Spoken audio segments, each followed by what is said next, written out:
Hello friends, கலாஸ் ரெசிபில இன்னைக்கு சோத்துக்கத்தாழை juice கசப்பே இல்லாம எப்படி பண்றதுன்னு பார்க்கலாம் வாங்க.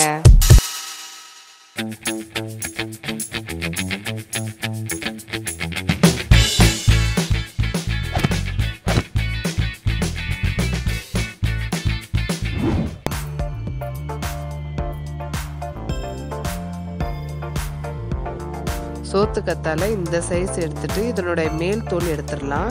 இது சம்மரில் குடிச்சிங்கன்னா ரொம்ப குளிர்ச்சி, சிக்கன் பாக்ஸ் எல்லாம் வராது, யூட்ரஸுக்கு ரொம்ப நல்லது. இதனுடைய மேல் தோல் எடுத்த உடனே ரொம்ப நெருக்கமாக பக்கத்தில் கட் பண்ணிக்கோங்க. அதே போல் கிராஸாகவும் கட் பண்ணிக்கோங்க. எல்லாத்தையும் கட் பண்ண பிறகு எடுத்தீங்கன்னா இந்த மாதிரி நுங்கு மாதிரி வந்துருங்க. இது அப்ராக்சிமேட்டாக 1/4 கப்பு இருக்குங்க.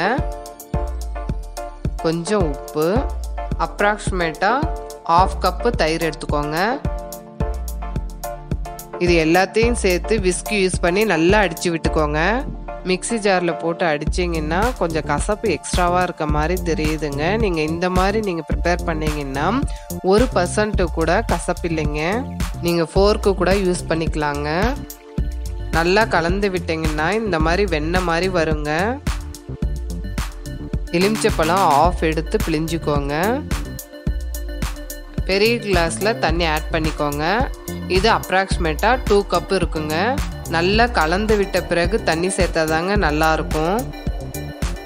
தயிருக்கு சேர்க்குற மசாலாலாம் சேர்க்காதீங்க, இதில் நல்லா இருக்காது. பெருங்காயம் கண்டிப்பாக சேர்க்காதீங்க, நல்லா இல்லை.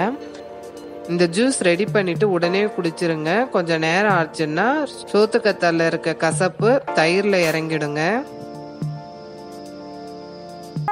அவ்வளோதாங்க, சோத்துக்கத்தாழை ஜூஸ் ரெடி ஆயிடுச்சு. இதை நீங்கள் ட்ரை பண்ணி பார்த்துட்டு உங்களுடைய கமெண்ட்ஸை எனக்கு ஷேர் பண்ணுங்க. இந்த வீடியோ உங்களுக்கு பிடிச்சிருந்ததுன்னா கலாஸ் ரெசிபிக்கு சப்ஸ்கிரைப் பண்ணுங்கள். பெல் ஐக்கானை கிளிக் பண்ண மறந்துடாதீங்க.